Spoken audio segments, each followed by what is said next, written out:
planet Earth. Almost 108 billion people have ever lived here, and every one had a story to tell. Ours begins in 1942 on Coney Island, Brooklyn, New York.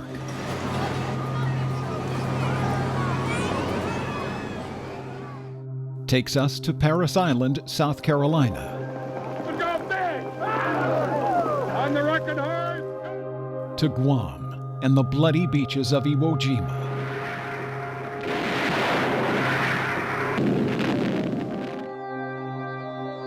And ends in Miami, Florida, where it has waited over 75 years to finally be told.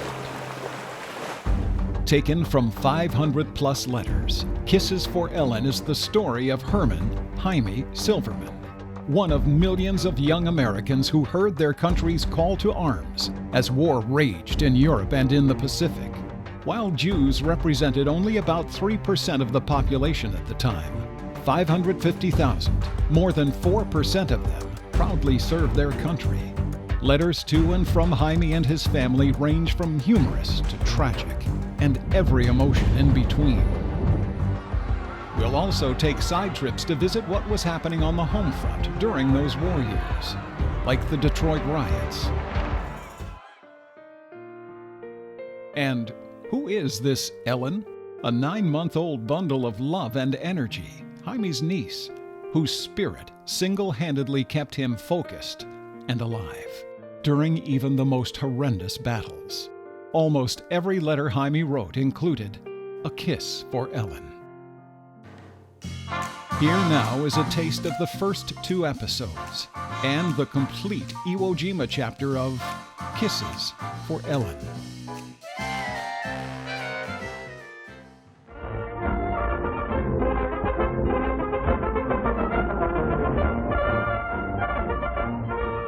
Coney Island, the world's greatest fun frolic, with its beach miles long, all peppered with people, the place where merriment is king. Let's mingle with 1 million folks who are just like all of us, 100,000 youngsters and oldsters, all swimming, playing, or resting, all getting their share of the sun and the fun, all refugees from the city heat, here where the beach meets the cool Atlantic, here in this great whirlpool of joy, here for a lark at Coney Island, world's biggest barrel of fun. Summers in the 1940s. Coney Island attracted about 100,000 visitors a day, and that's almost twice the crowd that flocks to Disney World today. And on Surf Avenue between 28th and 29th, Ida and Julia Silverman shared a sizable apartment with their son, Jaime, short for Herman, daughter Ray, her husband Jack Walker, and their baby daughter, Ellen. Housing was limited during the war years, but the extended family fit comfortably. On the same block as the apartment, Mom and Pop Silverman ran a grocery store. Of course, a war in Europe and the Pacific was raging, and, like so many young men, Jaime heard his country's call and enlisted in the Marines and signed up as an officer candidate. December 4th, 1942. Bob Starr, or Barney, Jaime's best friend, writes, Dear Fat Stuff, congratulations. I really am glad they accepted you, but then again, how could they help it?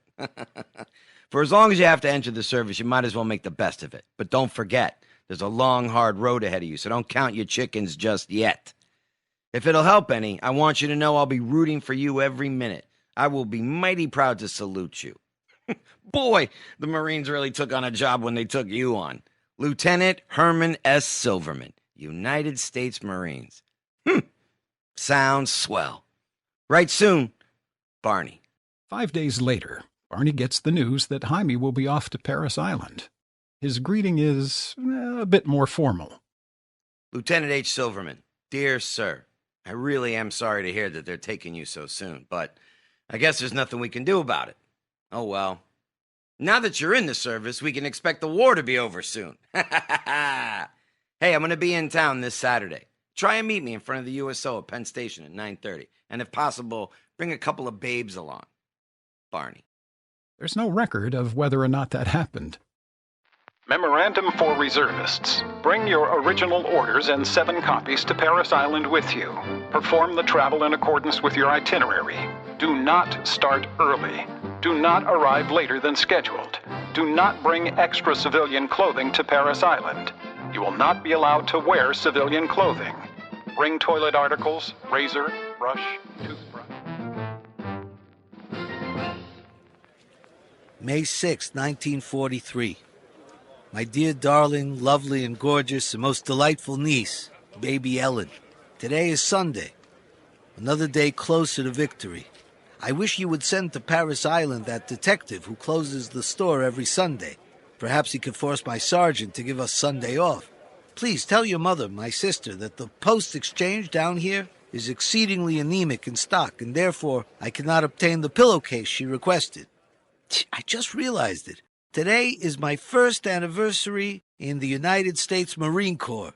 It is exactly 1 month since I become an active member of the Corps, and gee, kid, time is certainly flying. In another month, I expect to be home shouting, "Hey, Mom, gimme eat." I just completed washing my clothes. Oh, how I wish I had a Brighton laundry in the vicinity. Perhaps you can send me Mr. Miller, the laundryman, at least once a week. This may be a tough and hard life, but I wouldn't trade it for $10,000, and I wouldn't go through it again for another $10,000.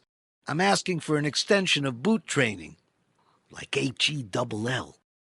In another 5 minutes, I shall be comforted with 1 quart of milk and 1 pint of ice cream, both of which shall be duly annihilated by your loving uncle. I sometimes feel sorry for you poor neglected civilians. Love, Uncle Jaime. Marines in the Making was a 1942 short produced by Metro-Goldwyn-Mayer. Nominated for a 1943 Oscar for Best Short Subject, aside from love of country, this film was probably one of the reasons why enlistment in the Marines soared during World War II. According to the film, fresh-faced young men, eager to fight for Uncle Sam, were about to face weeks of training that would challenge the strongest recruits.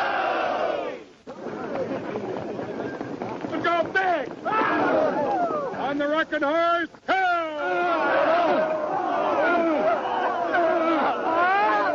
push him forward. Listen to him growl.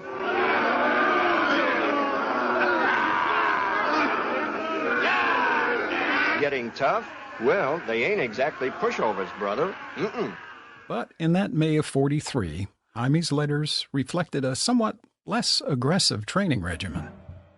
May 9, 1943. I've already cleaned my rifle, washed my socks, and made my bed. Since today is Sunday, I hardly believe we'll do any marching or rifle work. We eat chow regularly, 3 times a day, at 6 a.m., 12 noon, and 5 p.m., and the food isn't bad at all. In fact, the sergeant told me I would lose weight. And did he burn up when I actually gained weight? I feel sorry for about 50% of the barrack because they become constipated and haven't moved their bowels since they arrived. As for me, twice a day, regularly. Because of the fact that we are all officer candidates, I believe that we won't have to do any KP. Boy, we certainly get plenty of privileges that the other ordinary privates don't even dream of getting. It's really a great life out here on the island. Everything is done with high precision and according to regulation. I certainly enjoy the Marine training. We are plenty healthy, and by gosh, when we're through, each and every one of us will be rugged individuals. Time flies out here. All the members of my platoon are damn nice guys. The Westerners rile the Southerners, and the Southerners rile the Northerners, and I rile all of them. And we all of us get along swell.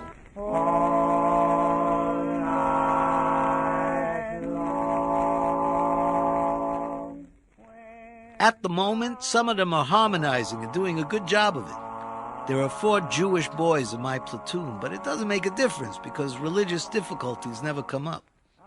Please, Mom and Pop, do me a favor and get someone to help you run the store.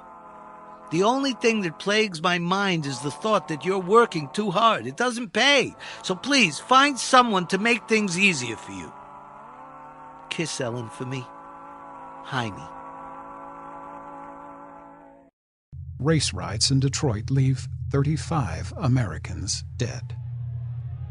Truth is, the Detroit riot of 1943 was one of many that swept through the country from New York to Los Angeles. But Detroit represented the worst of it. The cause? It's a familiar story by now, some 76 years later. From the Detroit Historical Society comes this perspective. The Detroit race riot of 1943 was deeply rooted in racism, poor living conditions, and unequal access to goods and services. The apparent industrial prosperity that made Detroit the arsenal of democracy masked a deeper social unrest that erupted during the summer of 1943. The KKK was active in the region, and riots had already broken out in other cities. Before and during World War II, workers migrated north to seek factory employment in such vast numbers that Detroit was incapable of adequately receiving them. Because black Detroiters were still treated as second-class citizens, they suffered disproportionately from wartime rationing and the overall strains on the city. Factories offered employment but not housing, and because whites violently defended the borders of their segregated neighborhoods, black residents had little choice but to suffer in repulsive living conditions. Detroit's 200,000 black residents were marginalized into small, subdivided apartments that often housed multiple families.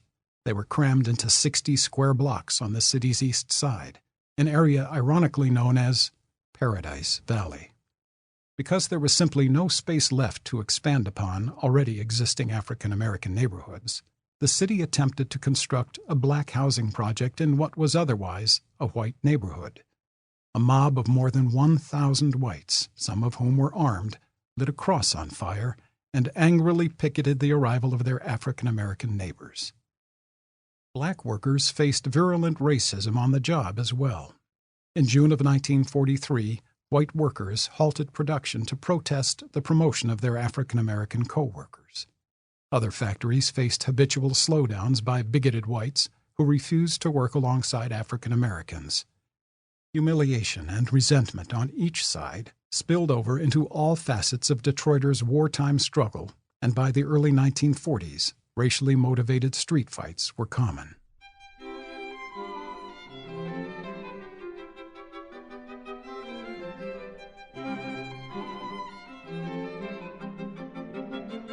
One week after the Detroit riots, Jack, Ellen's father, writes, June 27th, 1943. I suppose you will or you have read about these race riots in Detroit.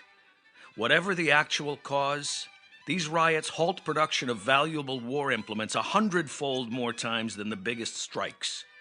Even after the physical violence of the riots has been halted and quelled, when the men return to their jobs, they don't seem to give one hoot whether a task is performed right or not. These men then feel, especially the Negroes, that this war is not their war.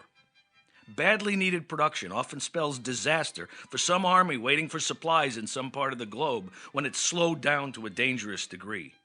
Some means will have to be taken to restore morale in Detroit once more. A tough job, though. I have my own ideas about what can be done towards preventing future outbreaks.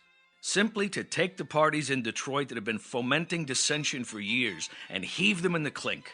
Namely, the KKK, Coughlin, the Silver Shirts, and those phony newspapermen that blame every incident on the colored race. The Coughlin of whom Jack refers was Father Charles Coughlin, a priest who had a radio show in Royal Oak, Michigan, that was first broadcast in the 1920s and continued into the 1960s. He spouted anti-Semitic and anti-capitalist views, and his sympathetic stance toward the Nazi regime eventually proved too much for the times. He was silenced by the hierarchy of the Roman Catholic Church. There is written in the Constitution of the United States that Congress has the right to coin, issue, and regulate the value of money. That's good Americanism, and it's good enough for me. Every politician today in the Democratic or Republican ranks who sits upon one of the thrones of the mighty doesn't believe in that part of the Constitution. They don't want to believe in that part of the Constitution. They believe that the Federal Reserve Bank has the right to coin and regulate the value of money. They're not even Americans, these so-called Democrats and Republicans.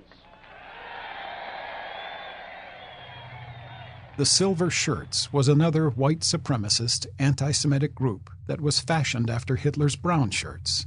With Nazi German funding, they believed they could spearhead a new Christian commonwealth in the United States, which would register all Jews in a national census, then systematically reduce their role in business, government, and cultural affairs, ultimately confining all Jews within one city in each state. Their 15,000 members would eventually prove to be one of the largest pro-Hitler organizations in the United States. How about that? Sound familiar? And I like the way Jack thinks. But quite honestly, I had never heard of the Detroit riots of June 20, 1943, and that's what has been so exciting about this project. Kisses for Ellen was intended to introduce you to this wonderful young Jewish Marine and his family, and of course, Ellen.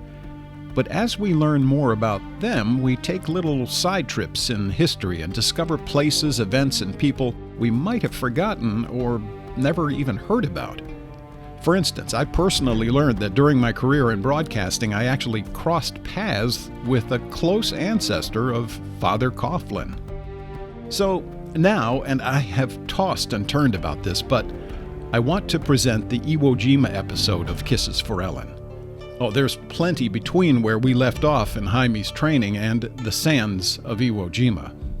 But I really want to share this breathtaking chapter. So hold on tight, and we'll see you on the other side of this horrific and historic battle. Anyone who thinks or says that he's not afraid or frightened prior to any engagement is without any doubt blowing steam and is definitely full of shit. At times, I'm forced to agree with some members of this organization who say they are not scared because I feel that they are too stupid to be afraid, or to know when to be scared. There are occasions when I hope I, too, possess those carefree characteristics. And again, I truly hope that I can account for myself and do my bit when the stage is set for my act. Right now, a little seasickness is overtaking this powerful, brave Marine. That, plus a tickling sensation within, compel me to secure this letter. I'll write you again at the first opportunity after all is said and done. My love to all, and a special big kiss for Ellen, who I miss so much. Private H. Silverman.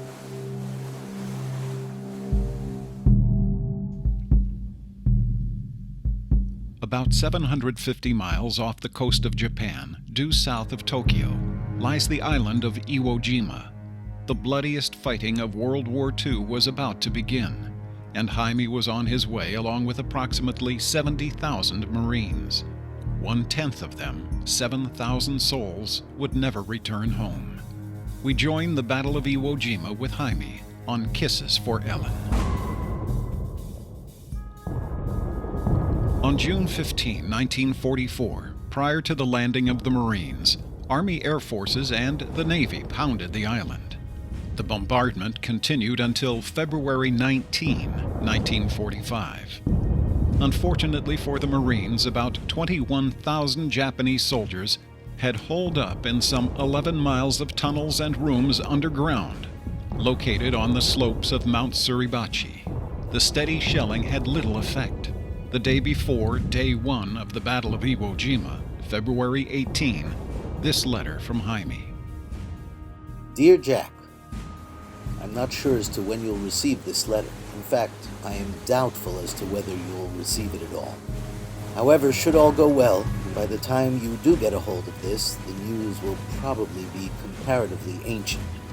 Right now, to me and all my buddies aboard this ship, thanks to us, will be tomorrow's headlines. You see, at this very moment, we're en route for combat. Permission via the censorship authorities has been granted us the privilege of expressing our feelings and perhaps the opinions that we harbor immediately before combat. I can truthfully say that each and every Marine aboard this vessel who may see action are in some state of uncertainty as to how he'll react if and when he's called to do his bit. Jaime's letter to Jack ends there. One can assume that the order for lights out came early, as the next day saw the beginning of the bloody 5-week Battle of Iwo Jima. That same day, Jaime's sister Ray, halfway across the world, reported on a friend's wedding. My dearest brother, Lieutenant Toby wore his blues, white cap, navy jacket, royal blue pants and red stripe, and he looked resplendent. The only ones we knew besides Toby and his wife were the party we came with, and if it weren't for the fact that he had no folks and no family, we wouldn't have gone either. But we felt that we had to go because there was so little on his side, and he was really happy to see us. It was a very nice affair, and we were glad to see Toby get such a break. My dearest brother, it was while Toby walked down the aisle that I pictured you and your blues getting hitched to your Madam X. We are all looking forward to that day, and we hope it won't be very far away. By the way, it has already been arranged that Ellen will be the flower girl. Love from Mom and Pop, Jack and Ellen. Love, Ray. Jaime's letters, those which detailed combat, went only to his brother-in-law, Ellen's father, Jack. They were infrequent, of course, and to be for Jack's eyes only. Letters home were heavily censored. But, like so many other Marines, Jaime wanted to chronicle the battle while shielding his loved ones from the horror unfolding in front of him. In one correspondence, he simply tells Jack to inform them that everything is okay. Far from it. February 21, 1945. My dearest brother, Mom and I just heard over the radio that units of the 3rd Marine Division were sent to Iwo Jima as reinforcements, and a stab went through us. All we can do is hope that your unit remained on Guam, and if not, that by the time you receive this letter, you and many, many other Marines will be safe and sound. Pop just came up from the store after candling a few cases of eggs. Candling an egg is basically holding it up to a bright light to see if an embryo is developing. Obviously, if you're selling eggs as eggs, you wouldn't want to see that. I could tell by the look on his face that he heard the same thing we did. It won't be long now, and I guess Mom and Pop will know the truth about where you really are and what you already did. Wherever you are, keep writing and writing so that when the mail comes through, we'll get it in abundance and its contents containing good news. Take care and keep well. Love, Ray.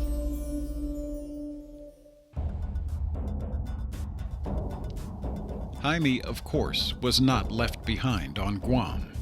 But why were Marines being sent to Iwo Jima? Military strategists considered that, as the island had 3 airstrips, they could serve as a staging area for a future attack on the Japanese mainland. They believed that the battle would last but a few days, seeing as how the Japanese Navy and Air Force had been so badly crippled by earlier clashes in the Pacific. What they weren't aware of was the strategy of Japanese General Tadamichi Kuribayashi, using Iwo Jima's mountainous landscape and jungles to set up camouflaged artillery positions. The Japanese were ready for the attack, led by General Holland Howlin' Mad Smith. First obstacle, the beaches of the island.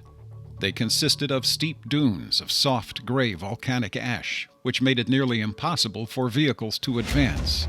Footing for the supply and ammo-laden soldiers was almost as difficult. The Japanese lied in wait, not immediately responding to the Marine presence. This was part of General Kuribayashi's plan. After all, the Americans wrongly assumed that their pre-attack bombardment had been a success in crippling the enemy's defenses. But while the Marines flailed in their attempt to advance, the Japanese artillery positions opened fire and inflicted considerable casualties.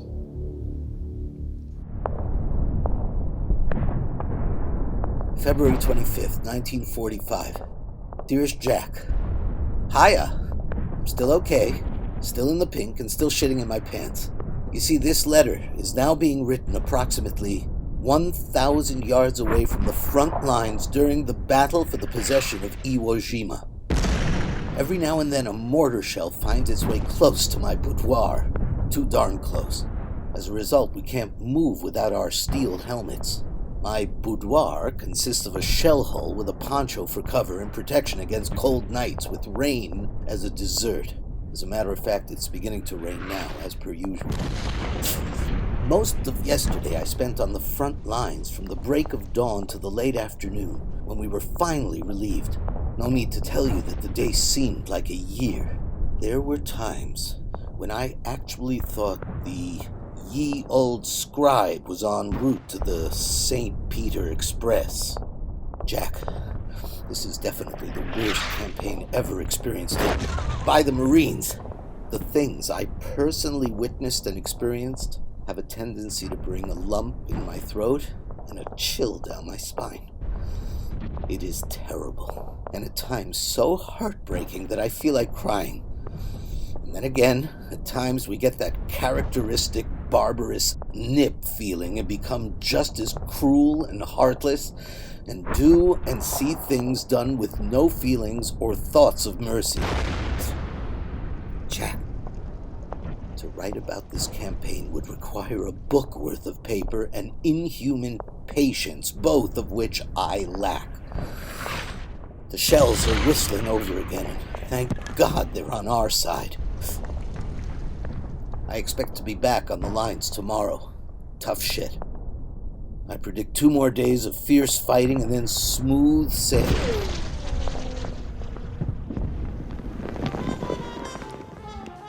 While Jaime was writing from the beachhead that day, a buddy of his, Bob, or Huck as he was nicknamed, who was serving in the Navy, wrote, Dear Puffy, a few nights ago while I was listening to the radio, a flash came over that the 3rd Marine Division had landed on Iwo Jima. I believe you can realize what I was thinking about and how worried I am. I keep hoping that, somehow or other, you are not included in this fight. Your next letter will most likely take ages in reaching me. It's always the way. No matter where you are or what you're doing, take care of yourself. Good luck and good fortune. Keep that fat ass down. Your pal, Huck. The next day, February 26, a naval chaplain, the Reverend E. Gage Hoteling, who spent 26 days with the 4th Marine Division on Iwo Jima, documented what he witnessed. His son, Kerry, provided World War II magazine with excerpts from his father's war diary, saying that his father felt that he would not be able to preach to this generation of people if he did not experience what they were going through. Last night was one I shall not soon forget. We had our second air raid right after dark, and all of the hundreds of ships in the harbor fired up tracer bullets at the enemy planes. It was as pretty a sight as I have ever seen, and fortunately, they drove the planes away. But last night was also the night of the great artillery duel.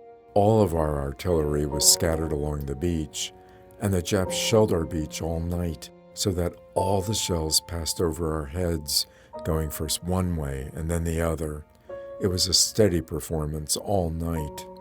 This morning we also moved to another foxhole that was vacated by some boys who were moving up toward the front. It was lined with some 96 sandbags on all 4 sides, and we rigged up good shelter over it with a poncho and 2 shelter halves, so it should be very comfortable for us. My foxhole buddy is a young 2nd lieutenant from Buffalo, Jack Greeno, who graduated from Quantico. He is the division personal effects officer and will have charge of sending the personal effects home to the families of the men killed. He's a good egg, and we kid each other a lot. He thought I was soft at first because I was a chaplain, but I showed him I could take it, so we get along okay now. We buried the first row, 50 men, in the cemetery today. Ever since we came ashore, the men of our outfit have been collecting the bodies. The engineers went over the cemetery area with mine detectors, and the bulldozer has been scooping out a large trench. When the whole row was buried, 2 of the boys went with me and placed a flag on each individual grave while I said the committal service over it. Here is what I said. You have gallantly given your life on foreign soil in order that others might live. Now we commit your body to the ground. In the name of the Father, the Son, and the Holy Ghost, may your soul rest in eternal peace. Amen. The chaplain went on to preach in several parishes in Massachusetts. He passed in May 2010. Jaime's letter of February 25th continues as he describes the visit in the foxhole from another heroic chaplain.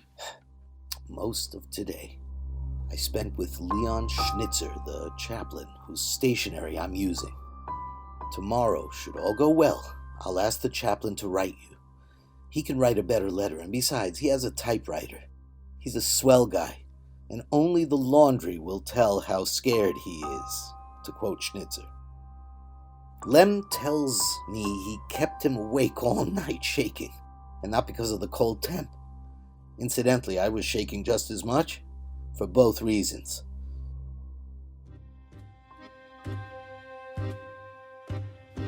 We tried to find more about Chaplain Schnitzer, but could only determine that he was a Jewish chaplain. This from a publication called Jewish Chaplains in World War II by Philip S. Bernstein. The total picture of the American rabbinate overseas in World War II is one of which the American community can well be proud. 210 Jewish chaplains served overseas as compared with a total of 6 in the First World War. They accompanied American troops to all the battlefields of the global conflict. Jewish chaplains were in the armies that defeated Rommel in North Africa, that conquered the Anzio beachhead, that defeated the Germans in the Battle of the Bulge, that drove the Japanese out of Iwo Jima. The writer has visited most of the war areas and found everywhere a respect and appreciation for the service and the example of the Jewish chaplains. This was confirmed by all other missions sent overseas. It was universally reported that they gave a sense of dignity, of self-respect, and of stature to the Jewish personnel whom they served and represented.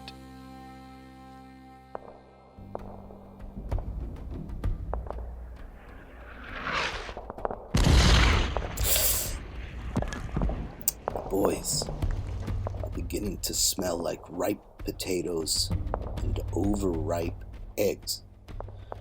The dead and the live ones. There are times when I can hardly determine the living from the dead. They all look alike. Dead.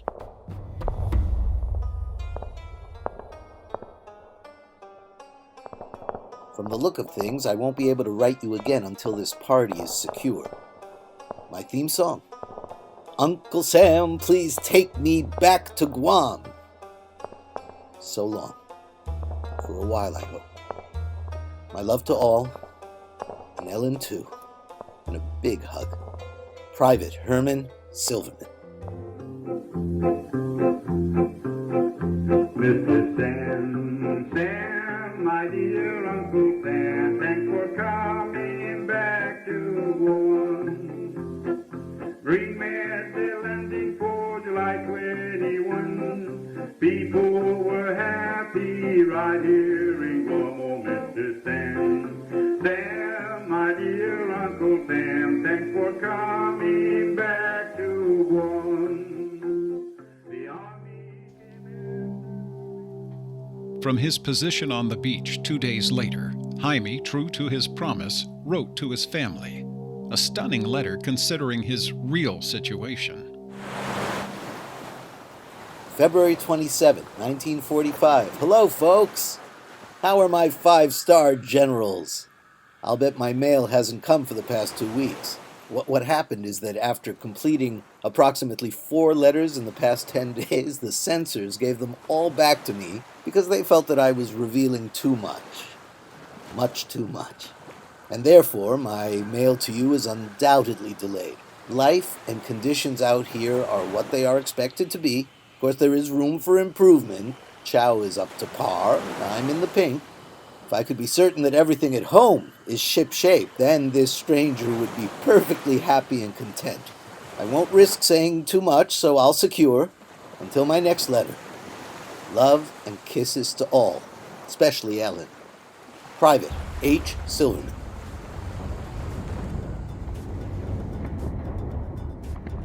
March 3rd, 1945. Still at Iwo Jima. Let me out. Dear Jack, Not much change since my last letter to you, except that our lines have moved up several hundred yards, at a great cost. I guess when it comes to the milk of humanity, the damn thing runs dry out here. No one can even imagine the dog-eat-dog setting out here unless he's been through it himself. It's a Hollywood scene with a hell of fury for atmosphere. This morning, the nip shells gave us an early reveille, but what they got in return ought to keep them awake for years to come. Again this afternoon, they threw several shells this way. No damage, but too close for comfort. For the past few days, we've been out looking for snipers that broke through our lines. Got one hiding in a dugout yesterday, but no luck today. The other day, we had some trapped in a cave and gave them the heat treatment. Flamethrowing. They refused to be taken prisoner, and we had no other alternative. Tough shit. Our boys, the 3rd Division, are doing a hell of a job. Without them, this operation would have been much costlier and longer. They've been the spearheads of every attack. At least I think so. No use talking. It's just one big, filthy, bloody mess. I've just dropped a letter to my folks, and I hope that I haven't injected my true feelings into it. I tried not to. We did receive mail yesterday, and it was dropped practically into our laps. You see, they were parachuted to us, and believe it or not, Ellen's record was included. A fine time and a fine place for the recording. Guess I'll have to be forced to find a nip with a phonograph. I'll work a deal with him. At any rate, I hope I can preserve it until I get away from this dusty, unearthly rock. The sound of things at this very moment, the nips are catching hell from our artillery, and it's music to my ears. I can lay down and watch those shells flying over my head en route to those bastard nips. There'll probably be another push soon. I know Ellen's birthday is brewing once again. There's nothing I can do. All I can give her is my best wishes and hope that her future is a happy, healthy, interesting, and most peaceful one. Until my next letter to you, my happiest and luckiest day will be when I'm heading towards the west coast of the USA. All my love to all, and a kiss for Ellen. As of March 5th, Jack, Jaime's confidant and cheerful champion, had yet to receive Jaime's letter of February 25th, but he had received his semi-cryptic letter of February 18th, the day before the invasion. Between that note and newscasts, Jack connected the dotted lines and wrote on March 5th, Dear veteran of 2 invasions, well, old boy, by now I am positive that the heir to Silverman's Dairy is definitely on merry Iwo Jima, where no curfew exists and macabre celebrations never cease. How the hell did you ever get yourself in such a swindle? Couldn't you ask to be excused from this engagement due to a headache or a toothache? You'll have to do better next time. In addition to a hot invasion, I noticed that the good old 3rd Marines have been chosen to do most of the advancing and seem to be doing most of the fighting. At this moment, I am listening to the radio in the living room, which, by the way, cost me $3.35 today in order to purchase a peacetime tube of 60 cents, and this announcer is babbling all about the steady collapse of the German army. No kidding, Heim. By the time you receive this letter, the once much-vaunted Wehrmacht will be kaput. According to one of the Marine combat correspondents on Iwo Jima, the weather, or rather the climate, on this 2-bit by 4-bit island is such that waylayers such as colds, the grip, and sore throats are rare despite rains and squalls prevailing. Hence, all one worries about is mere shrapnel, bullets, flak, sulfur fumes, volcano ash, and bombs. A comparatively safe place when I think of these damn mysterious colds which enter my head and exit via my feet, wreaking havoc on the trail down with my bones. These colds seem to be exclusive to Coney Island. Say, perhaps you could arrange a cook's tour for me to visit Iwo Jima. Perhaps the air would do me good. Pardon me a moment. There I go again. I'm not attempting to write too much until your first letter arrives, but all our fingers are crossed ever so firmly. So, I'll sign off with the most powerful wish for you to be and keep well. Love from Family, Jack. The wait for that first letter didn't take long. March 6, 1945. My very dearest brother. A few minutes ago, Jack called up from his place just to tell us that he received a letter from you dated February 25th. He was unable to read the contents to me because his supervisor was standing over his neck. But just knowing that Jack had a letter from you was music to my ears. I immediately called up Mom and Pop in the store and let them know. They know everything now. And of course, our suspicions that you are on Iwo are now confirmed. Although we all knew in our hearts that you were on Iwo, we still felt that perhaps there was that hope inside us that your company was left behind. All we can do now is hope that you'll write us as often as you can and that you take care and keep well. That's all we ask right now. Then, hours later, Ray writes, When Jack got home at 2 a.m., he woke me up, and there and then, I read your heartbreaking letter, even with its slices of humor injected in it. We decided against showing it to Mom and Pop, but just to tell them that you wrote that you're feeling fine and in the pink. Mom insisted upon reading the letter, so Jack had to tell her that he destroyed it, which he didn't. And we told them, what did it matter what you wrote as long as you did write and are okay? Mom and Pop were appeased momentarily, but they still aren't satisfied with what we told them. After this bitter campaign is over, we all hope you'll come home on a long, well-deserved furlough. Come safely home to us is all we ask. And on March 9th, My dearest brother, we all hope this letter finds you in good health. I just read that the Marines of the 3rd Division reached the clifftop overlooking the northeast beaches. In your letter of February 25th, you said, I predict 2 more days of fierce fighting and then smooth sailing. If only your prediction had come true. Meanwhile, get your money back. Mom and Pop are buying Ellen a table and 2 chairs for her birthday. She will find it ideal and more comfortable for her to read and write letters to you. I will also buy her something and tell her that you sent it from overseas. She will be overjoyed. Take care and keep well. Love from Mom and Pop, Jack and Ellen. Love, Ray. This would be an appropriate time to remind you of why we're calling this podcast Kisses for Ellen. Jaime's little niece was never far from his thoughts.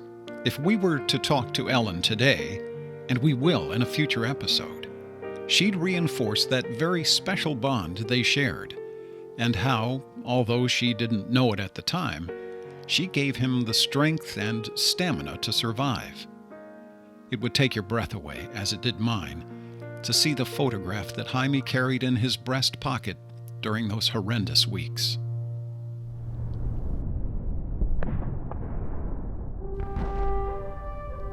On the evening of March 9th, 1945, the U.S. Army Air Force launched what went down as the most lethal attack in the history of warfare. Led by General Curtis LeMay, nearly 300 B-29 superfortresses dropped their massive incendiary bombs on Tokyo.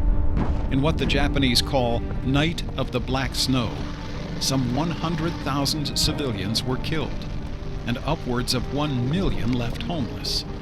While no one can underestimate the carnage left by the atomic bombs that came some 5 months later to Hiroshima and Nagasaki, the devastation left by this event was even more destructive. 1,665 tons of incendiaries, including 500,000 cylinders of napalm and white phosphorus, were dropped. Dry, windy weather conditions helped create a firestorm which destroyed almost 16 square miles of the city. While the fire still raged in Tokyo, spring-like weather conditions enveloped Coney Island, where Jack grabbed a pen and wrote, March 10th, 1945. Dear Hoyman, A few days ago, I received your thrill-packed, frightening letter filled with the bitter, brutal details of the now world-famous two-bit island of Iwo Jima. Wow, I can't imagine how that letter passed the censors. Were it not for a few cuss words interspersed throughout the letter, I would have surely sent it to the PM newspaper, who in turn would have surely published it. I consider it a classic. Naturally, we are saving it. And just think what memories those words will recall to you several years hence. Tell me, though, Jaime, have you actually engaged the Japs in hand-to-hand? At any rate, how do you fellas manage to survive the sulfur fumes and volcano ash?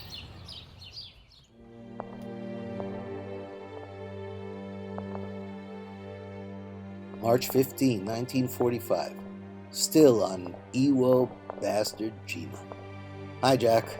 I've just written the folks. Thought I'd drop a line to sort of put you and all concerned a bit at ease. I'm off the front lines now, safe and sound. How? I don't know. And I guess they won't be needing us anymore for this campaign, I hope.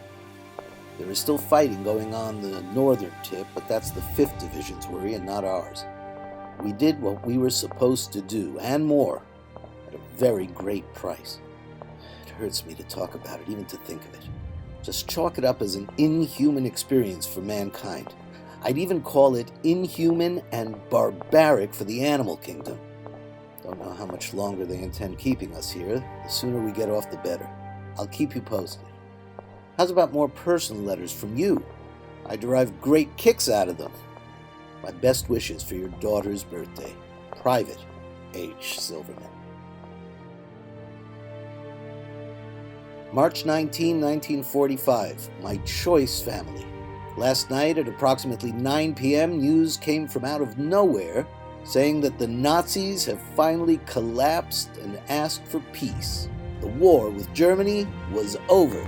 You can imagine the celebrating, the joyous feeling each and every one of us felt within. As a result, more shooting and ammunition were expended to celebrate the great occasion. And to help bring out that strange, pleasant, inward feeling, more firing than was necessary to take the island. But alas and alack, as usual, first thing this morning we learned that it was a lot of good old-fashioned baloney. I'm not too much dejected, for I still feel that the day of peace is not too far off. It wasn't until May 7th that Germany surrendered. For real. We've all seen the iconic photograph of the flag being raised atop Mount Suribachi. That actually happened just 4 days into the fighting on February 23rd. On March 25th, 300 of Kuribayashi's men mounted what was to be their last banzai attack. It was a brutal battle with heavy Marine casualties, but the Americans prevailed, and the next day declared the capture of Iwo Jima. Mopping up continued as American forces captured or killed the last Japanese holdouts who refused to surrender. Dozens more of our Marines were lost, and sadly, after suffering so many losses, neither the Army or Navy was able to use the island as a staging area. We'll leave this special Iwo Jima edition of Kisses for Ellen with this brutally frank letter dated March 20th, 1945. Still at Iwo Jima. Dear Jack, my routine report and shouting that all is well, thank God, amen. We still make daily scavenger hunts through immense caves with dozens of exits and entrances, somewhat like catacombs in Egypt, only much darker, more frightful, much more dangerous. This will continue for another week or two, and then perhaps we'll be relieved. I hope. We search the caves for intelligence, for snipers, and above all, for souvenirs, which doesn't interest me anymore. I read a news bulletin wherein it stated that a reporter from the Herald Tribune said that the 5th Division finally broke the northern sector of Iwo after several vicious days. Well, I want you to get this straight. That they, the 5th Division, were relieved from the front lines before they secured their sector, and that the 3rd Division went in for them, and that the 3rd Division made the final push through the northern sector to the mine beach, which was supposed to have been done by the 5th Division. It was their job, and they didn't do it, but I guess they had to give the 5th a build-up. From what I've seen, they didn't do a good job at all, and if it wasn't for their right flank, which was constantly breached, this would have been a much shorter and less bloodier campaign. The stench of the dead is still around the northern part, coming from the swollen, stinking bodies of the bastard nips, and also some Marines who are yet to be removed for burial. Today there will be dedication ceremonies for the 3rd Division cemetery. I may attend. At the moment, it's a rainy, dismal day, and if it continues, I won't attend. The speeches all commit to the same thing, saying that the men have not died in vain, and that before long we'll be out searching bigger and greater victories. Only they neglect to say that they'll undoubtedly be dedicating another 3rd Division cemetery somewhere else, and that's that. Did I tell you that several days ago I had my first shower and shave since we hit this island? I got permission to go aboard a merchant ship, and they treated me swell. After removing my clothes with a pickaxe, I showered for approximately 1 hour straight and then commenced to eat a hearty meal. To my amazement, I couldn't. My stomach wouldn't take it. Guess I'll have to adapt myself to decent food, like everything else. My best to all you folks. Kisses for Ellen. Jaime.